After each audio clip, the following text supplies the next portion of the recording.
atong verse, no?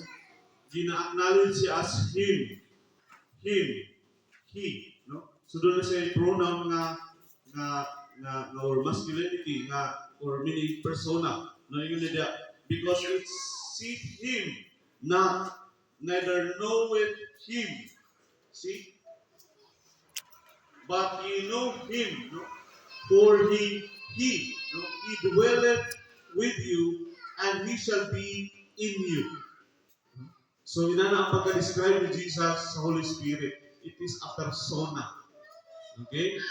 No, muto na kayo ko sa inyo, ang kanisya is doktrina din, no? Sa Holy Spirit na nagsuporta, no? Na ang atong triune God, no? Is working diyan sa itong kinabuhi as a person. No? Now, kung sa inyo niya, ang persona or ang Holy Spirit dwelleth in us and He shall be in you. In you. Okay? Busa dahil na i-promise sa Ginoo niya or promise to Jesus, I will not leave you comfortless. So, din ang ikuha ang atong title. I will come unto you. So, salamat sa Ginoo.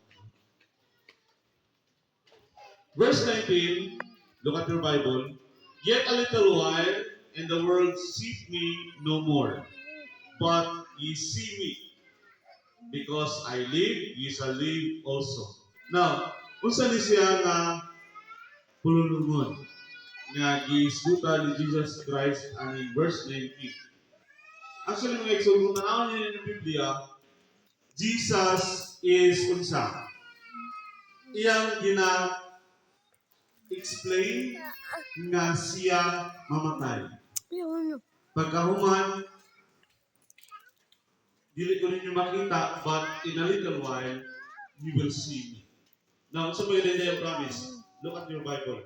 Ma-amaze mo.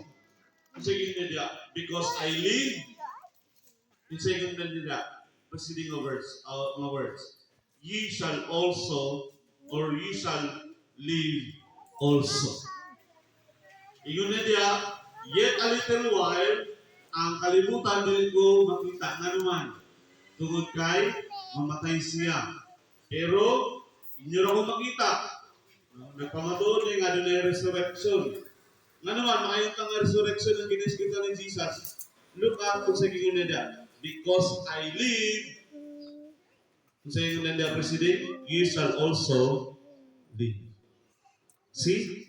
Kung sa wala pa din italuwa, wala pa naman tayo si Jesus. Pero look at kung yun sa niya mag-state na siya mamatay, apan, dili ko niyo makita, apan, makita ko ninyo, o kahit tungod kay ako nabuhi, kamo sa mabuhi man. No? Ba't sana kaya pulong sa Ginoo kung inaniyo na ito pamalandong, pagtuon. Nga naman, kita na ito, wow.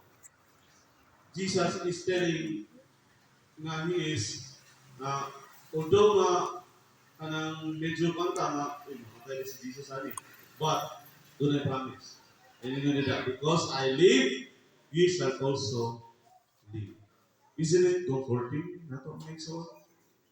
Wala pa siya namatay nini ha, pero yan ang i-predict na. Now, verse 20.